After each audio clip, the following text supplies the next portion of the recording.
Nah, di antara tips yang menarik dalam masalah doa adalah semua yang Bapak Ibu lihat di sekitar kita, apapun itu, dari nikmat ataupun dari gangguan atau siksaan yang datang pada seseorang, bisa jadi doa buat kita.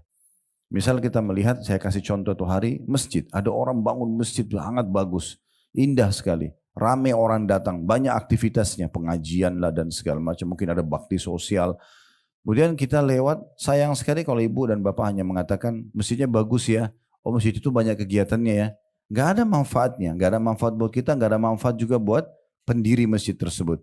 Tapi kita bisa berdoa di saat itu, kita mengatakan, ya Allah, berkahilah ya masjid yang telah engkau mudahkan bagi pembangunnya atau donaturnya ini, dan mudahkan juga buat aku sebagai hambamu membangun masjid seperti ini. Maka dengan doa ini bukan mustahil kita bisa meraih pahala yang telah diraih oleh orang tersebut. Karena kata Nabi SAW dalam hadis, manusia 4 tingkatan. Yang paling baik adalah yang Allah karuniai ilmu dan harta. Dia punya ilmu agama yang luas, dia juga punya harta, lalu dia habiskan keduanya di jalan Allah. Kemudian yang kedua adalah orang yang Allah kasih ilmu tapi nggak punya harta. Dia tahu teorinya tapi dia nggak punya harta. Kemudian dia berkata kepada Allah SWT tulus dari hatinya atau dari dalam hatinya, kalau seandainya Allah engkau mengaruniakan aku seperti orang itu, dia dengan hartanya dan ilmunya dia praktikin di jalan Allah, bangun masjid, rumah anak yatim segala macam. Maka yang kedua ini mengatakan karena dia tidak punya harta, ya Allah kalau engkau berikan aku seperti orang itu, aku akan buat yang sama. Kata Nabi SAW dengan niatnya yang tulus tadi, fahuma fi ajri sawa, maka mereka berdua pahalanya sama. Berapa banyak masjid di Jakarta ini, di DKI ini yang kita sering lewat, kita bisa mendapat pahalanya walaupun bukan kita yang bangun. Berapa banyak rumah anak yatim, berapa banyak kegiatan-kegiatan sosial gitu kan. Bahkan saya pernah berikan tipsnya kalau masih ingat, bahkan para raja-raja pun, saya pernah duduk merenung pada saat menjelang buka puasa di Masjidil Haram, Bapak Ibu sekalian. Kemudian saya melihat orang banyak tawaf, orang sa'i, yang umroh, yang zikir, yang berdoa, yang mau buka puasa di situ, yang kegiatan membuka puasakan orang gitu kan, yang baca Quran dan seterusnya. Lalu saya berpikir, berapa banyak pahalanya Raja Saudi ini. Mereka yang renovasi masjid, mereka bahkan mereka tidak ada kotak amal untuk memberikan kesempatan orang lain beramal. Ibu dan bapak kalau bawa uang biar ratusan miliar, mereka nggak mau terima. Ini buat Masjid Haram, mereka nggak mau. Karena mereka mau raih pahalanya sendiri. Makanya saya pernah sampaikan di Tower Jam itu, ya, yang besar, di bawahnya itu di dekat pintu masuk utama mallnya, itu ada tulisan wakaf Raja Abdul Aziz. Jadi memang itu hasilnya dari building itu, penjualan hotel, mallnya, itu dimasukkan pembangunan Masjidil Haram. Sekarang saya berpikir waktu itu, gimana caranya ya kita bisa meraih pahala seperti dia? Sementara untuk jadi Raja Saudi kayaknya nggak mungkin gitu kan. Iya kan? Tapi ini terjadi depan mata kita. Kita saksikan orang tawaf, orang sa'i. Kita aja kadang-kadang kalau berangkat sendiri kita anggap pahala kita sudah banyak. Apalagi kalau kita umrohin orang, apalagi kalau kita hajikan orang. Bagaimana dengan yang menyiapkan fasilitasnya? Tapi kita masih punya satu senjata, itulah doa. Kenapa kita nggak bilang, ya Allah kalau seandainya engkau berikan aku kesempatan seperti kerajaan Saudi atau siapapun yang merenovasi Masjid Haram, Masjid Nabawi, maka aku akan lakukan yang sama. Kalau Bapak Ibu tulus dalam hati bisa dapat pahalanya. Sehingga bukan hanya sekedar datang mengagumi bangunannya Masjidil Haram, pelayanannya atau yang lainnya gitu kan. Maka itu sangat luar biasa. Karena mereka memakmurkan masjid, mereka merawat Ka'bah dan seterusnya. Ini contoh-contohnya. Dan ini bisa kita tarik dalam semua lini kehidupan. Bapak Ibu lihat ada orang yang sangat bakti dengan orang tuanya. Mungkin orang tua kita sudah meninggal. Kita bisa mengatakan kalau seandainya Allah, aku pun masih memiliki orang tua, aku akan berbakti yang sama. Begitu seterusnya. Berapa banyak alim ulama yang kita tidak mungkin capai derajat mereka. Karena mereka rajin tulis buku, mereka sebarin. Tapi bisa dengan doa kita meraih pahala mereka. Berapa banyak para mujahidin, orang yang mati syahid. Mungkin kita nggak punya peluang yang sama. Tapi kita bisa berdoa. Mohon agar kita berikan pahala yang sama. Dan seterusnya, nah ini banyak sekali. Itu dalam perbuatan baik. Dalam kejahatan pun musibah, kita bisa berdoa. Agar misalnya ada terjadi longsor, gempa dan segala. Kita bisa berdoa, ya Allah berikan jalan keluar buat mereka. Ya Allah selesaikan permasalahan mereka. Mau muslim atau orang kafir, kita bisa raih pahala dengan doa kita. Kita berdoa kebaikan gitu kan. Dan kita bersyukur kepada Allah karena kita sedang tidak ditimpa. Semua itu pahala. Jadi tidak terlalu sia-sia apa yang kami. Nah, jadi kalau ibu dan bapak memposisikan doa seperti apa yang kami jelaskan tadi, disitulah bobot yang sebenarnya. Kalau hanya sekedar berdoa kapan mampu, kapan bisa, kapan butuh, ini sayang sekali. Ya, sayang sekali. Oleh karena itu doa ini sangat besar bahasannya. Kita bisa bayangkan mungkin doa yang selama ini kita anggap remeh, bagaimana Dr. Said menulis. Ini kalau buku kita ini ratusan lembar ya. Ini sampai halaman terakhir itu 164 lembar. Hanya untuk menjelaskan tentang masalah doa itu. Saking pentingnya kedudukannya. Ya. Jadi ini mungkin saya kembali mereviewkan dan mengingatkan. Supaya jangan pengajian kita berlalu begitu saja. Sayang gitu ya. Tidak usah lihat saya yang menyampaikan, tapi apa yang disampaikan kalau itu benar, menambah iman dan ilmu Bapak Ibu sekalian, diamalkan, diambil dan dipraktikin. Sayang sekali kalau hanya meramaikan majelis, kalau hanya karena diundang teman, kalau hanya ini dan itu, sayang sekali. Itu oke, itu akan ikut dengan sendirinya. Tapi kita ingin sesuatu yang luar biasa yang bisa kita dapatkan, yaitu bagaimana kita ambil keberkahan dan mempraktikkan isi ilmu itu sendiri. Baik, kita akan masuk pasal keempat di halaman 49. Kata Dr. Said, hafizahullah, adab-adab berdoa. Berarti tata keramanya. Ya. Ini mungkin seperti SOP kalau di perusahaan.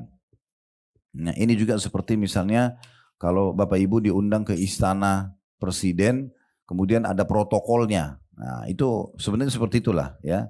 Harus seperti ini, harus jam sekian, harus ngomongnya harus seperti ini dan segala macam. Nah, itu sebenarnya adab-adabnya. Itu bahasa agama kita adab-adab. Kemudian juga dikuatkan dengan tempat-tempat dan waktu-waktu dikabulkan doa. Nah ini luar biasa penjelasan Dimai. Jadi kita bisa tahu di mana tempat dan waktu yang paling tepat kita sampaikan keperluan kita kepada Allah Subhanahu wa taala. Baik, pembahasan pertama akan dibahas tentang masalah adab-adab doa. Bermula dari poin pertama, memulai dan mengakhiri doa dengan alhamdulillah dan bersalawat kepada Nabi SAW. Ini sudah pernah kita jelaskan. Ibu dan bapak minimal bilang alhamdulillah wassalatu wassalamu ala rasulillah. Minimal sekali. Ya. Dan usahakan kalau bisa semua aktivitas dimulai dengan ini. Semua aktivitas. Ibu mau mulai masak, ibu mau mulai keluar rumah, bapak mau aktivitas kerja, apa saja. Maka mulai dengan alhamdulillah wassalatu wassalamu ala rasulillah. Karena kata Nabi SAW, kullu amrin la yubda' bismillah fahuwa aqta. Semua perkara yang tidak dimulai dengan nama Allah maka terputus dari rahmat. Minimal bismillah, minimal alhamdulillah. Kita mulai dengan itu ya. Apa saja aktivitas kita tentunya. Kemudian salawat juga begitu. Karena salawat ini selalu dipartnerkan dengan memuji Allah. Kalau kita baca alhamdulillah, saya sebenarnya sudah cukup. Tapi membaca salawat, maka itu terutama dalam doa akan mendatangkan sebab ijabah doa tersebut. Disebutkan dalil pertama dari riwayat Ali bin Abi Thalib radhiyallahu anhu, beliau berkata kullu du'ain mahjubun hatta yusalla ala Muhammadin sallallahu alaihi wasallam wa ali Muhammad. Setiap doa terhalang hingga diucapkan salawat kepada Nabi Muhammad sallallahu alaihi wasallam dan keluarga Nabi Muhammad sallallahu alaihi wasallam. Ini diriwayatkan oleh At-Tabarani di Mu'jam al-Awsat, tentu ada footnote di bawah ya, nomor 62. Jilid 4 halaman 448. Kemudian juga di bawah masih di footnote ya, ada hadis Anas radhiyallahu anhu. Kalau Bapak Ibu pegang bukunya di halaman 49, lihat footnote di bawah 62. Setelah saya bacakan tadi riwayat Tabarani, saya langsung pindah beberapa baris ke bawah yang hadisnya yang dalam bahasa Arab dari Anas bin Malik radhiyallahu anhu, dari Anas dan dari Umar radhiyallahu anhuma. Beliau berkata, inna du'a mauqufun bainas sama'i wal ardi la yas'adu minhu syai'un hatta tusalli ala nabiyyika sallallahu alaihi wasallam. Sesungguhnya doa itu tertahan antara langit dan bumi sehingga engkau bersalawat kepada nabimu Muhammad sallallahu alaihi wasallam. Diriwayatkan oleh Tirmidzi. Riwayat ini memberikan pelajaran kepada kita Bapak Ibu sekalian bahwasanya doa itu ada yang diterima, ada yang ditolak dan ada yang tertahan. Ya. Kalau doa diterima, memenuhi syarat semuanya, maka akan diterima. Dan sudah pernah kita jelaskan di beberapa pasal sebelumnya, kalau kita berdoa maka bisa melalui 3 tahapan. Bisa diberikan langsung, atau dihilangkan musibah yang setimpal dengan doa kita. Misalnya ibu dan bapak baca Rabbana atina fid dunya hasanah sampai satu kali, ternyata masalah kita itu musibah atau ujian yang akan datang butuh doa ini 3 kali. Maka berarti dia belum berimbang, ya. Berarti nanti musibah itu hanya berkurang 1/3-nya. Tapi kalau kita baca 3 kali, maka akan hilanglah musibah tersebut atau tidak menimpa kepada kita. Nah itu maksudnya akan menghilangkan musibah yang setimpal dengan doanya. Kemudian atau setingkat dengan doanya, selevel dengan doanya. Kemudian bisa juga disimpankan untuknya pada hari kiamat nanti, kan gitu. Baik, di sini kita bisa lihat bahwasanya doa itu penting untuk selalu dibaca, diamalkan. Dan ada doa yang diterima langsung, tadi dengan 3 tahapan itu, ada doa yang ditolak. Di antaranya hadis yang pernah kita jelaskan, diangkat juga oleh penulis, ya, doa itu akan diijabah selama tidak meminta dosa, ya, kemudian tidak memutus silaturahim dan tidak tergesa-gesa. Ini pernah kita jelaskan ya. Kalau 3 hal ini ada Bapak Ibu sekalian, maka doa Bapak Ibu tertolak. Misalnya kita minta harta untuk judi misalnya contoh, ya, atau untuk berzina dan seterusnya. Atau Bapak Ibu memutus silaturahim terutama kedua orang tua. Nggak pernah telepon mereka, nggak pernah tanya kabarnya, atau kita di telepon kita nggak pernah respon, ya karena mungkin kita sudah punya jabatan, punya harta. Nah ini akan menjadi penyebab tertolaknya doa. Dan semua kerabat, saudara kandung, kakak, adik, sepupu, paman, ponakan, semua itu rahim, ya. Sehingga kalau kita putus hubungan sama mereka, itu termasuk dihijab doa, itu ditolak doa kita. Kemudian juga tergesa-gesa, ya. Tidak boleh tergesa-gesa. Tergesa-gesa ini dalam mengucapin lafaz.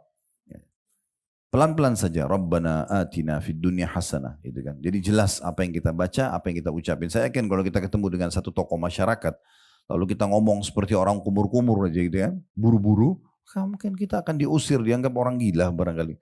Bagaimana dengan Allah Subhanahu wa taala? Ada orang begitu rutinitas, apa yang dibaca enggak jelas.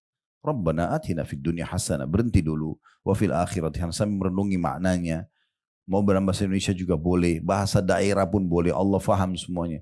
Yang penting kita mulai dengan alhamdulillah wassalatu wassalamu ala rasulillah.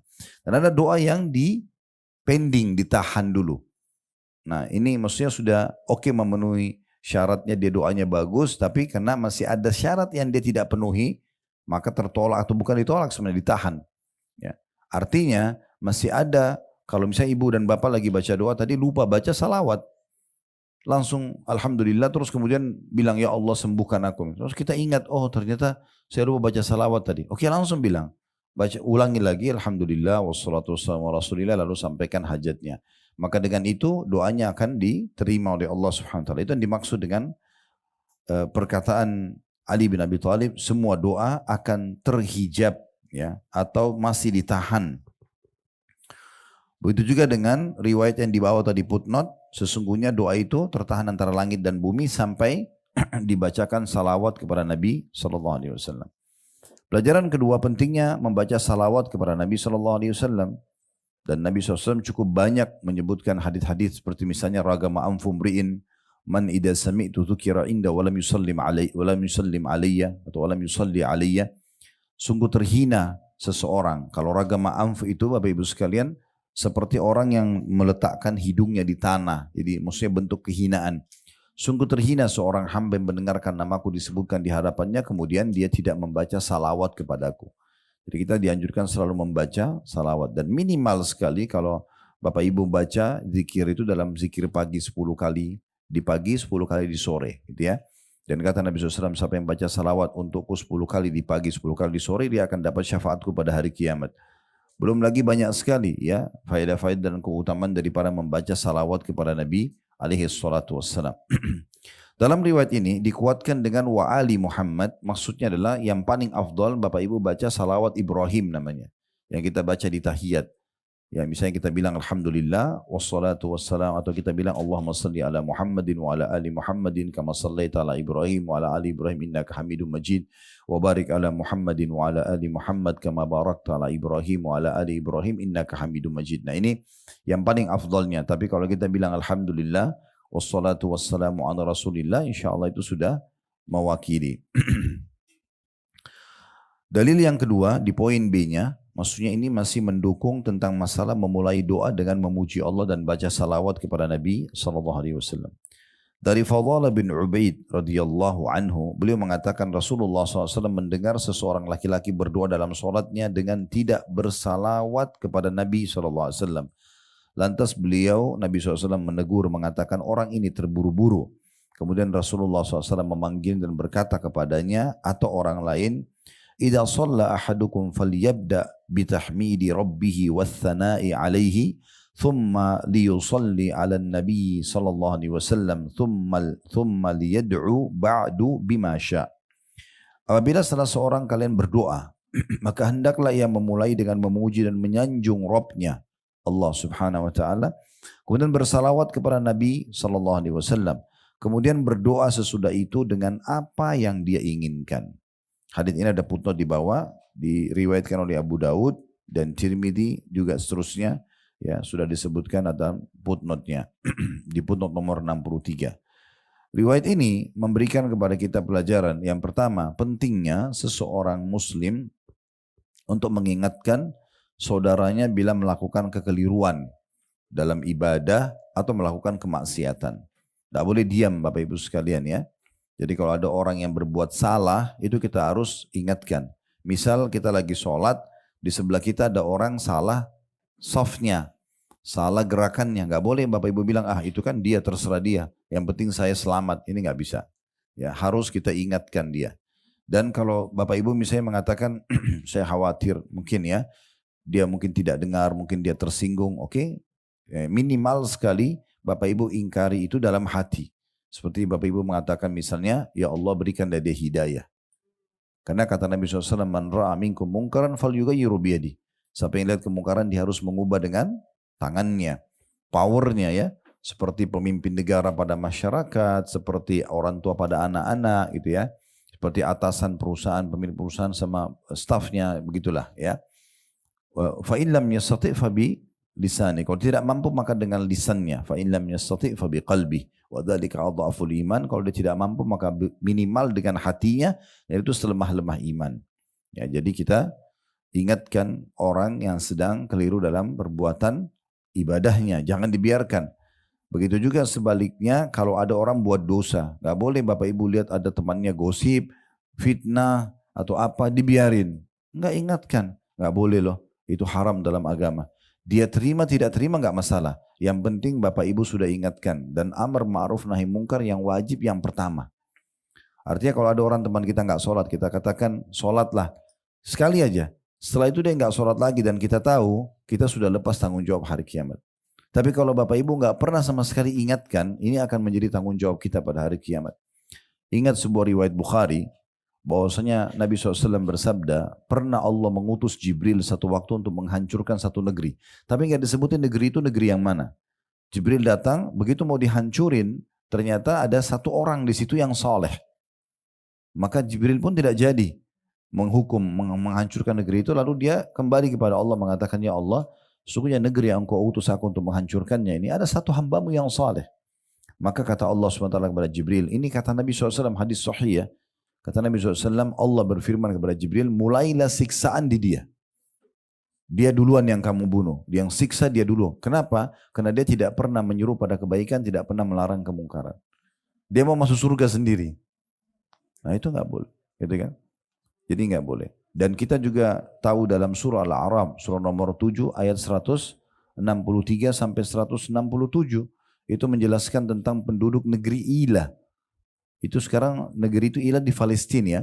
Di situ dulu ada Bani Israel pengikut Nabi Musa. Salah satu salah satu hukum mereka nggak boleh mancing hari Sabtu. Nggak boleh mancing hari Sabtu. Tapi mereka ini terbagi menjadi 3 golongan masyarakatnya. Golongan pertama itu yang melanggar. Cara melanggarnya mereka mau manipulasi. Caranya hari Sabtu nggak boleh mancing, malam Sabtu mereka pasang jala, hari Ahad mereka ambil hasilnya. Jadi ikan yang masuk hari Sabtu dia nggak ambil apa-apa, tapi hari Ahad baru diambil. Dia mau manipulasi supaya bisa jadi halal buat mereka. Ini melanggar hukum Allah di saat itu. Bukan masalah ikannya, tapi masalah memancingnya di hari Sabtu, peraturannya di saat itu begitu. Golongan kedua yang melarang golongan ini. Mereka ingatkan, jangan lo, nggak boleh lo, gini dan begitu. Diingatkan. Gitu kan. Kemudian golongan ketiga, ini yang unik nih. Orang-orang yang beriman sama Allah, tetapi mereka bukan mengingatkan orang yang sedang melanggar. Mereka mengingatkan justru orang yang mengingatkan si pelanggar. Saya ulangi lagi, di ILA ada 3 kelompok. Yang pertama orang yang melakukan perbuatan salah ya. Mereka tetap mancing walaupun dilarang. Golongan kedua mengingatkan, jangan lo nggak boleh. Ini yang selamat nanti. Golongan ketiga, dia bukan datang ke golongan pertama. Dia bukan bilang, kamu nggak boleh lo ikut sama golongan kedua, nggak. Dia malah datang ke golongan kedua yang melarang golongan pertama tadi sambil mengatakan, untuk apa, biarin aja. Nanti masuk neraka sendiri kok. Nah gitu. Akhirnya waktu Allah ubah, Allah kutuk penduduk Ila menjadi kera, itu yang kena kutukan golongan pertama sama golongan ketiga. Golongan ketiga juga kena. Mereka beriman sama Allah, mereka tidak melanggar hari Sabtu mancing, tapi mereka tidak melarang si perbuat mungkar, malah yang dilarang orang yang buat kebaikan. Jadi kayak misalnya gini, contoh rasionalnya, ada seorang ibu atau bapak di sini yang hadir, misalnya ada temannya tidak sholat, dia ingatkan, sholat loh.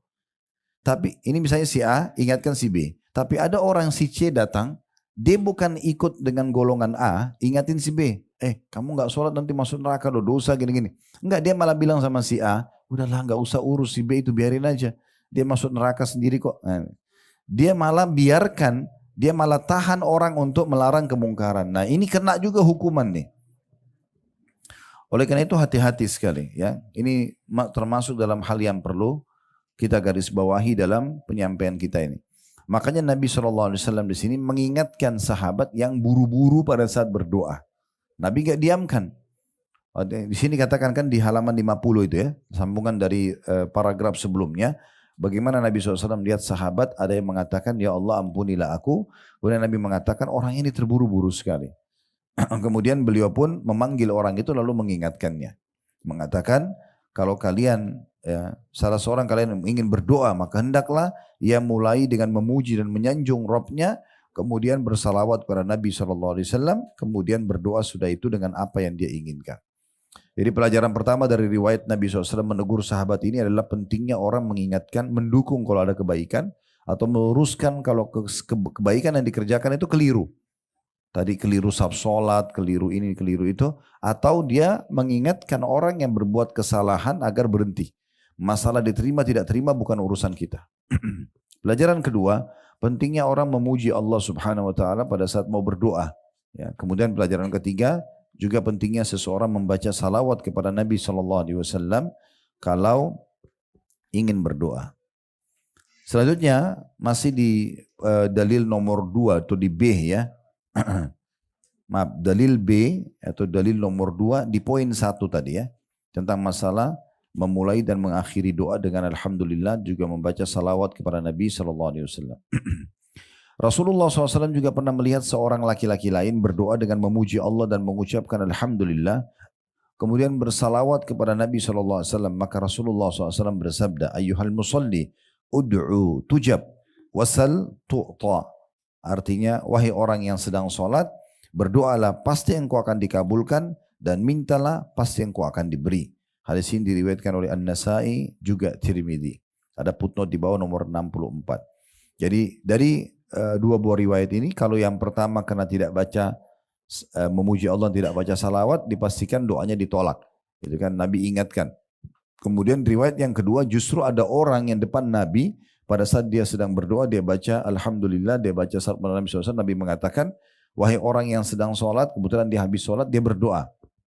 Dia bilang, sekarang setelah kau puji Tuhanmu Allah dan baca salawat, maka berdoalah engkau akan dikabulkan, dan mintalah engkau akan diberi. Dalil ketiga di poin pertama, masalah pentingnya memulai atau adab SOP doa itu, yang nomor 1 adalah memulai dengan alhamdulillah dan membaca salawat pada Nabi SAW. Dalil ketiganya, dari Abdullah bin Mas'ud radhiyallahu anhu, dia berkata, saya sedang sholat. Ketika itu Nabi SAW bersama Abu Bakar dan Umar radhiyallahu anhuma, tak kala saya duduk. Saya mulai memuji Allah, kemudian membaca salawat atas Nabi SAW, kemudian saya berdoa untuk diri saya. Maka Nabi SAW bersabda, sal tu'ta, sal tu'ta. Artinya, mintalah sekarang, maka kau akan diberikan. Mintalah sekarang, maka kau akan diberikan. Ya, jadi 2 kali Nabi SAW menyebutkan masalah itu. Dan dari riwayat ini kita ambil pelajaran. Yang pertama, pentingnya seseorang itu selalu menjaga sholatnya. Karena di sini Abdullah bin Mas'ud mengatakan, saya sedang sholat. Ya, menjaga sholat wajib, sholat sunnah, dia menjaga on time.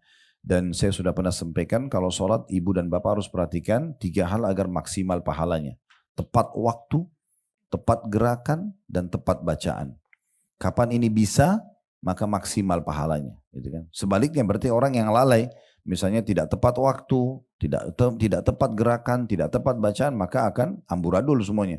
Gitu kan. Sementara sholat adalah amal yang paling pertama dihisab pada hari kiamat nanti.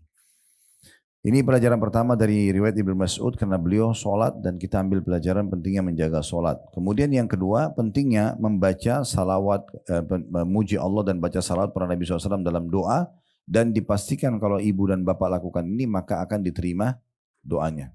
Akan diterima doanya. Karena Abdullah bin Mas'ud setelah baca salawat, muji Allah dan salawat, Nabi SAW mengulangi 2 kali, mintalah kau akan dikasih, mintalah kau akan dikasih. Imam Ibnu Qayyim rahimahullah menyatakan bahwa salawat kepada Nabi SAW ketika berdoa ada 3 tingkatan. Yang pertama, bersalawat kepada Nabi SAW sebelum berdoa, setelah puji-pujian kepada Allah. Kayak Alhamdulillah, kemudian membaca wassalatu wassalamu rasulillah, lalu berdoa. Tingkatan kedua, mengucap salawat kepada Nabi SAW di permulaan, pertengahan, dan di akhir. Maksudnya ini level yang lebih baik lagi.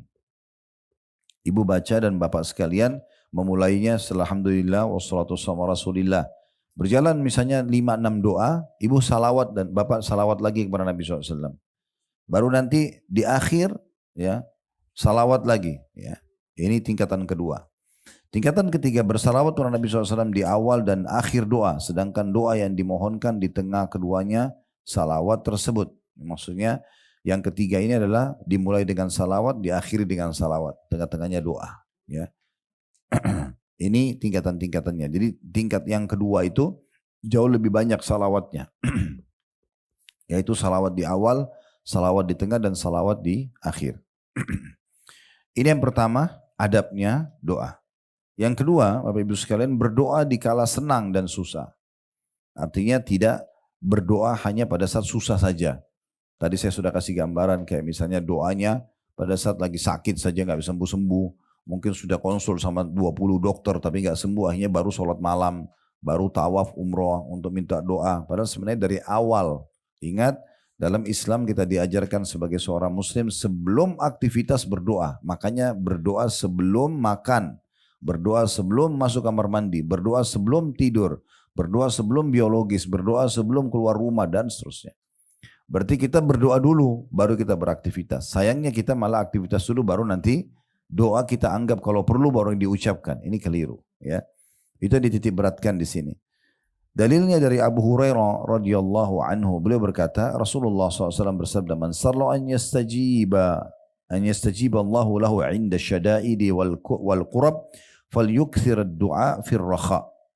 Barang siapa yang senang atau ingin bahwa Allah mengabulkan doanya ketika ia sedang kesusahan dan kesempitan hidup, maka hendaklah ia banyak atau perbanyak doa di waktu senang atau lagi lapang.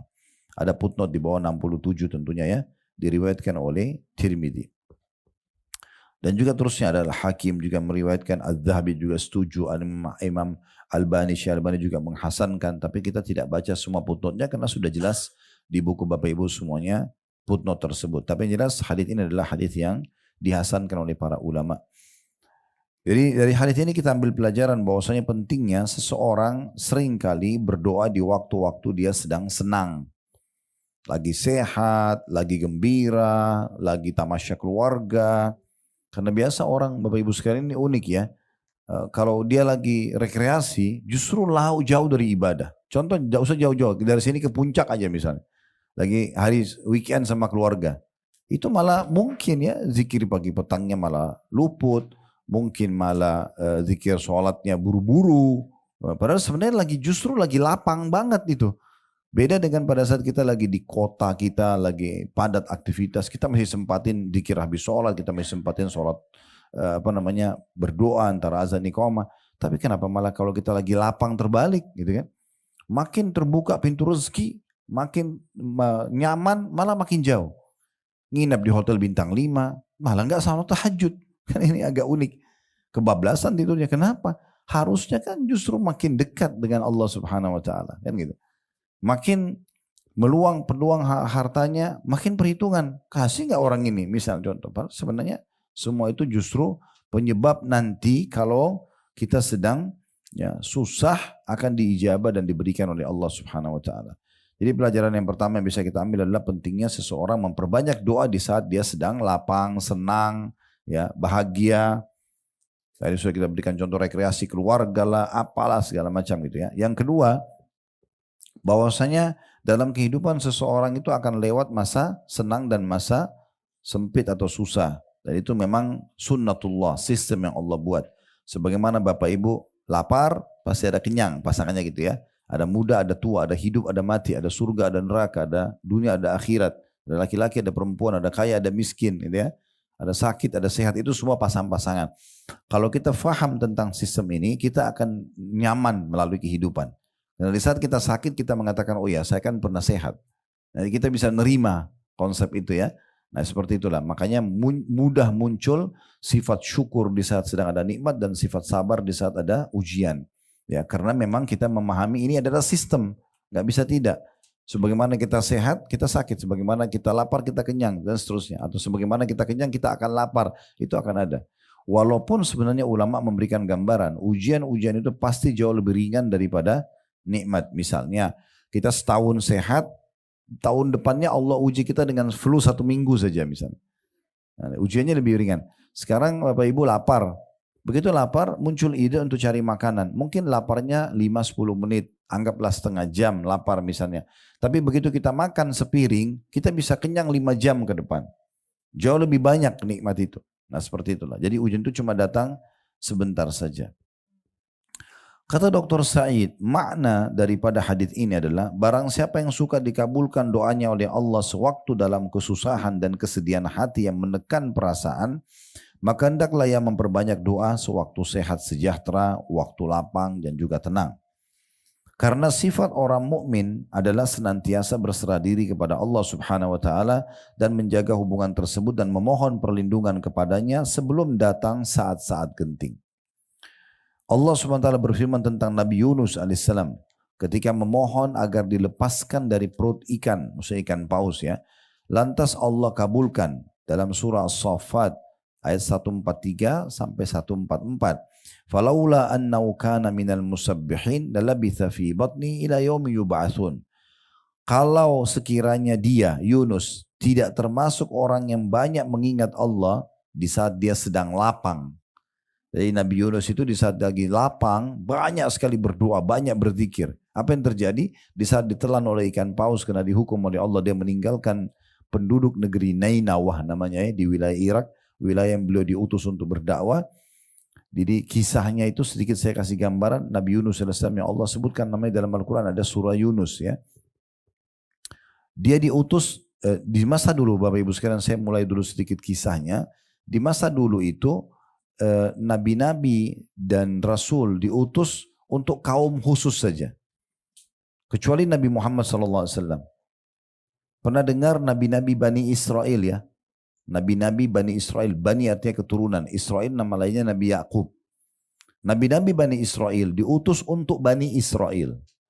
Sebenarnya tidak ada kewajiban mereka untuk berdakwah di kota-kota atau negeri lain atau suku-suku lain. Makanya sebelum Nabi Muhammad SAW, nabi-nabi itu bisa satu zaman beberapa orang nabi, kan gitu. Seperti contoh Nabi Ibrahim alaihissalam sezaman dengan ponakannya sendiri Nabi Lut. Nabi Ibrahim itu lokasi dakwanya Babilonia yang ada Namrud dihukum oleh Allah. Kemudian Palestina, kemudian Mekah. 3 itu. Nabi Ibrahim tidak punya kewajiban mendakwakan sampai ke Indonesia misalnya. Karena dia khusus lokasi dakwanya. Ponakannya Nabi Lut itu berdakwah di Jordania. Jordan sama Palestina itu dipisah lembah atau laut mati saja. Makanya kan laut mati dikenal tempat dibinasakannya kaum Lut ya. Nah Nabi Lut tidak punya kewajiban untuk mendakwakan agama yang syariat yang bawa itu kemana-mana. Khusus masyarakat itu saja. Nah seperti itulah. Nah sebelum Nabi Muhammad SAW, nabi-nabi dan rasul diutus untuk lokasi-lokasi mereka. Makanya Nabi juga contoh Nabi Musa sama saudaranya Nabi Harun. Ya. Satu lokasi Bani Israel. Waktu itu tidak, kalau kita baca kisah Nabi Musa, kita tidak temukan Nabi Musa berdakwah kepada selain Bani Israel. Cuma sama Bani Israel aja terus gitu kan. Mendakwahi mereka, mengingatkan mereka dan seterusnya. Tapi di masa itu ada, kalau Bapak Ibu baca surah Al-Kahfi, ada Nabi Khidir. Semasa dengan Nabi Musa tapi beda lokasi gitu kan. Nah begitu juga dengan Nabi Isa, Nabi Zakaria, Nabi Yahya. Ini semua nabi-nabi yang sezaman. Nah, waktu Nabi Muhammad SAW diutus, beliau bukan untuk kaumnya, tapi untuk seluruh alam semesta. Satu-satunya nabi dan rasul yang didakwa, yang diperintahkan dakwah seluruh dunia ini adalah Nabi Muhammad SAW.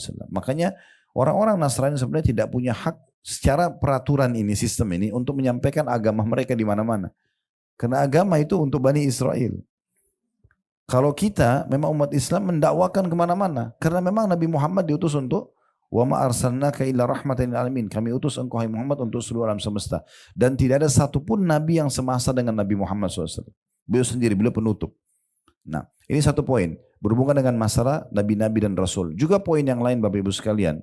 Di masa sebelum Nabi Muhammad SAW, itu ada nabi-nabi yang diutus dari negeri itu. Misalnya dia lahir di Jakarta, diutus di Jakarta gitu. Ya. Ada juga, ini Jakarta tanda kutip ya, contoh saja. Jangan dipelintir lagi ceramah saya ini ya. Itu contoh supaya mudah difahami. Jadi artinya kalau contohnya di Jakarta waktu itu ada butuh nabi, Allah utus nabi di situ dari penduduk Jakartanya. Kayak misalnya dari orang Betawi misalnya contoh. Ada juga di masa sebelum Nabi Muhammad SAW, misalnya Jakarta tapi nabinya dari luar. Misalnya dari Sulawesi, misalnya dari Irian, itu yang diutus datang keluar. Nah kisah Nabi Yunus ini adalah Nabi Yunus bukan dari penduduk negeri Nainawa. Negeri yang didakwahi itu bukan beliau dari situ asalnya, dari luar. Makanya waktu Nabi Yunus datang ditolak oleh penduduk Nainawa. Mereka nggak mau dengar. Mereka sembah berhala segala macam itu nggak mau dengar. Salah satu akad antara Allah sama nabi-nabi itu mereka nggak boleh tinggalin lokasi dakwah Bapak Ibu sekalian sampai ada Allah izinkan. Nah Nabi Yunus melanggar itu. Nabi Yunus alaihissalam berdoa terus sama Allah. Ya Allah ini penduduk Nainawa nolak dakwah saya. Nggak mau dengar. Tolong kasih saya lokasi lain. Tapi Allah nggak jawab. Karena memang dia bertugas untuk mendakwai di situ. Nabi Yunus ambil inisiatif. Dia bukan niat buruk. Tapi dia niat ingin cari lokasi dakwah baru. Yang mungkin mau mendengarkan dakwanya. Tapi ini pelanggaran. Di akad antara Allah SWT dengan para nabi-nabi gitu ya. Makanya Allah waktu dia menuju ke laut di atas kapal, dia ingin mencari lokasi dakwah baru, Allah buat kapal itu dihantam oleh ombak, sampai kapten kapalnya mengatakan ini nggak bisa, harus dibuang barang-barang. Dibuang semua, dikurangin bebannya kapal. Sudah dibuang barang-barang mereka masih kurang. Akhirnya harus ada manusia yang dibuang. Setiap diundi, nama Nabi Yunus keluar. Tapi sebagian orang situ bilang, ini kami tahu nih Nabi Allah gitu kan. Udah coba diundi lagi. Kalau salah satu di antara kita selain dia yang keluar namanya, kita langsung buang di laut. Tapi berapa kali mereka undi selalu namanya Nabi Yunus. Maka Nabi Yunus mengatakan mungkin ini peringatan dari Allah sebagai hukuman karena saya meninggalkan Nainawa. Maka Nabi Yunus pun akhirnya berdiri di kapal. Kemudian dia loncat, begitu dia loncat Allah datangkan ikan yang menelan dia. Nah inilah kisah Nabi Yunus alaihissalam. Nah Nabi Yunus ini waktu di dalam perut ikan, Allah gambarkan dari dalam surah Shafat 143 sampai 144. Kalau sekiranya dia sebelum masuk ke dalam perut ikan itu, ya bukan termasuk orang-orang yang banyak bertasbih, berdoa, memuji Allah di saat dia sedang lapang, maka dia akan tinggal di perutnya ikan itu sampai hari kiamat. Artinya yang menyebabkan Nabi Yunus dikeluarkan dari perut ikan justru karena dia banyak berdoa dan bertasbih di saat dia lapang. Itu jadi saksi bahasan daripada penjelasan di bagian atas di halaman 52 itu ya. Penjelasan tentang surah As-Saffat 143, 144. Jadi maksudnya supaya ibu dan bapak faham korelasi ayat ini diangkat kenapa oleh penulis ya. Jadi kita panjang lebar jelaskan tadi supaya memang difahami dan bisa jadi bobot ilmu yang bermanfaat itu ya. Nah seperti itulah gambarannya. Baik selanjutnya di poin ketiga. Di masalah atau adab yang ketiga tepatnya ya. Adab yang ketiga ini tidak berdoa meminta keburukan menimpa keluarga, harta, anak dan diri sendiri. Ini termasuk tata keramanya ya. Jadi ini pernah saya kasih gambaran, kalau ada seseorang yang membuat kita jengkel, kita nggak suka. Mulai dari orang-orang terdekat, maaf, mungkin suami dengan istri, mungkin orang tua sama anak, anak sama orang tuanya, saudara sama saudaranya. Ini lingkup yang terdekat. Lingkup yang jauh pun sama. Misalnya ada orang di luar yang kita tidak kenal lalu menzalimi kita. Kita punya dua opsi di sini. Bisa kita doakan keburukan, tapi ini murni balas dendam. Ya. Kalau pernah ada kisah Nabi Nuh alaihissalam ya. Nabi Nuh itu mendakwahi kaumnya 950 tahun. Dan salah satu yang tidak beriman adalah istrinya, tetangga bantalnya, dan juga anaknya yang bernama Kan'an. 950 tahun itu didakwahi oleh Nabi Nuh. Ini istri, pendamping hidupnya. Allah sampai jadikan perumpamaan istri Nabi Nuh dan istri Nabi Lut. Dua-duanya di bawah naungan hamba Allah yang saleh. Tapi tidak mau dengar. Mereka tidak mau dengar, gitu kan? Nah di sini Nabi Nuh dan Nabi Lut tidak mendoakan kebinasaan buat istrinya. Enggak, padahal sudah didakwahi, tidak mau dengar. Bahkan dalam beberapa riwayat disebutkan Bapak Ibu sekalian, istri Nabi Lut itu menjadi penyebab mendukung kaumnya buat homoseksual. Ya, dia dukung. Dia dukung melakukan perbuatan-perbuatan, makanya dia termasuk orang yang Allah binasakan gitu. Tapi tidak pernah Nabi Lut dalam riwayat atau Nabi Nuh mendoakan agar istrinya dibinasakan. Tetap dia dakwahi, tetap dia berdoa agar diberikan hidayah gitu ya. Maksudnya apa? Sejengkel apapun kita dengan pasangan, jangan bahasakan saya nyesal nikah sama kamu. Itu jadi doa, akhirnya penyesalan. Daripada itu kita balik, lebih baik kita mengatakan semoga Allah berikan kamu hidayah. Atau kita mendoakan dia tanpa dia tahu, lagi sujud di sholat tahajud antara azan iqamah, atau kita ketemu sama orang miskin kita sedekah niat supaya pasangan kita diberikan hidayah oleh Allah. Itu lebih tepat dibandingkan kita mendoakan keburukan. Misalnya maaf ya, ini contoh, saya tidak bilang ibu-ibu di sini, tapi kalau ibu misalnya jengkel banget sama anaknya, nakal aktif banget, lalu ibu mengatakan nyesal ibu lahirkan kamu misalnya. Contoh, pernah dengar itu kan? Saya pernah dengar ada ucapan seperti itu. Dia kena marah, ini nggak boleh. Harusnya dia doakan kebaikan. Semoga Allah berikan hidayah. Karena kadang-kadang ada ibu-ibu tidak bisa bedain mana aktif, mana nakal. Aktif itu beda. Memang umur-umur kecil itu umur aktif. Loncat sana, loncat. Semua anak-anak satu dunia begitu. Ya, kalau anak kita sendiri begitu mungkin lain gitu ya. Tapi ini semuanya. Dan unik kadang-kadang kalau lagi aktif dia kepikiran. Tapi kalau diam juga sakit kepikiran. Lalu maunya bagaimana? Jadi bedain, ya, aktif gitu kan. Sama juga sampai kalau dia melakukan perbuatan yang nakal pun, misalnya satu perbuatan kriminal misalnya. Harusnya sebelum menyalahkan anak kita introspeksi diri dulu. Mungkin kita sebabnya. Berapa banyak orang tua dia menjadi penyebab anaknya jadi nakal. Bukan dia, bukan anaknya, tapi dia yang membentuknya gitu. Dia sengaja biarkan pergaulan bebas, dia sengaja fasilitasi segala macam. Memang mengarah ke situ. Maka ini harusnya jadi bahan introspeksi diri. Nah itu juga pelajaran yang bisa kita ambil ya. Jadi usahakan buat pasangan, buat anak-anak, buat siapapun kita doakan kebaikan. Termasuk diri sendiri ya. Gak boleh Bapak Ibu sekalian kita lihat diri kita di cermin lalu kita mengatakan kenapa saya jelek. Ya, karena ibu dan bapak sedang menghina penciptanya. Bukan kita yang mengatur alis kita ini, bukan kita yang membentuk mata kita, bukan kita yang membentuk bibir kita, itu Allah yang ciptain. Kalau kita bilang kita jelek, kita seakan-akan protes penciptanya. Tugas kita menikmati fasilitas yang ada, percaya diri selesai. Kan begitu saja.